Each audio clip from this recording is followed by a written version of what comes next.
What's up, guys? This is ShadowWolf810, and today I've got another episode of ShadowWolves featured here for you, and we're going to be taking a look at an invasion map. It's called Battlefront and was made by Hot Shooter 23, a very old viewer of ShadowWolves featured. So, no, he's not 65. He's just been watching my show for a long time. So, first of all, we got forging quality. The map's forged very nicely. It's pretty simplistic type forging. It's not crazy, ridiculous, intricate ridiculousness, for lack of a better word, but it's still forged very neatly and organizedly, and all that cool stuff. So forge quality is going to get a pretty decent score because the whole map's forged pretty well. So next part's weapons. It's kind of hard to judge weapons on an invasion map just because basically everybody has access to the exact same weapons that everybody else does.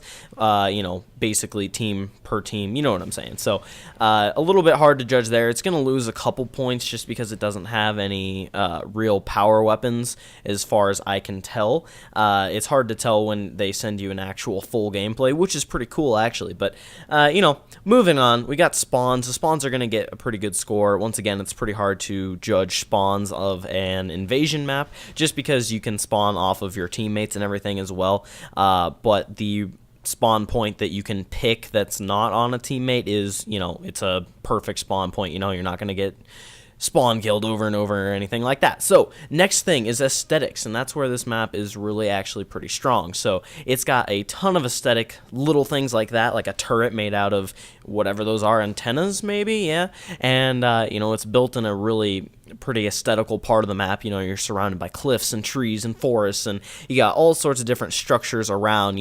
I'd say at least 50% of the map is actually aesthetic structures like that. So overall, it's going to get a 17 out of 20 for forge quality, 6 out of 10 for weapons, 8 out of 10 for spawns, and 8 out of 10 for aesthetics, for a grand total of 39 out of 50. So if you guys would like to download this map and play on it with your friends, then you can check down below in the description. If you have a map you want to submit to ShadowWolves Featured, be sure to watch the channel video page. Video on my channel page is what I was actually going for, but I think you might have gotten it. So we're going to be talking about kind of a random commentary topic for you guys. I needed a commentary topic because nobody's really submitted any since ShadowWolves Featured's been on the whole break and all that dealio.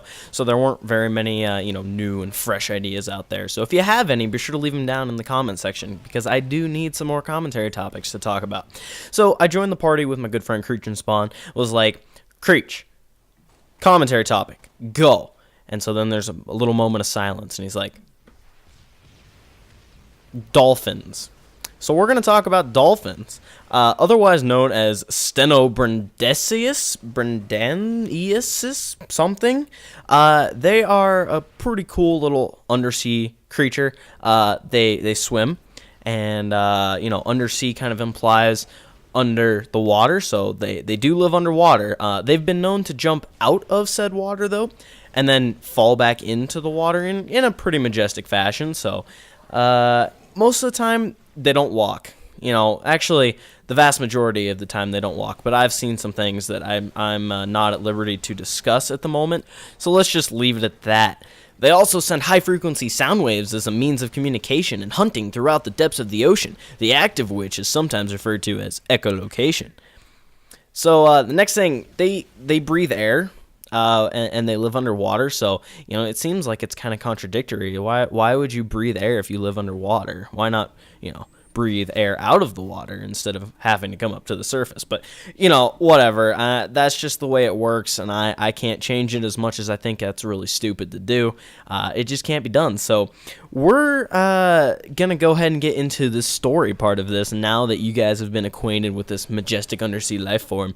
I was actually in Mexico a couple summers ago, and we went to a swim with the dolphins, air quotes, that you can't currently see because you're on the other side of the screen from me, and we decided to go to there, and this was kind of like the big boy one, like where you'd actually float in water that was like 20 feet deep, and all sorts of cool stuff like that, and the dolphins would come up to you and you'd do all little tricks and all that cool stuff. So basically you would swim out a little ways, and you could like stick your arms out, and both the dolphins would swim underneath you. You could grab onto their fins, all that cool stuff.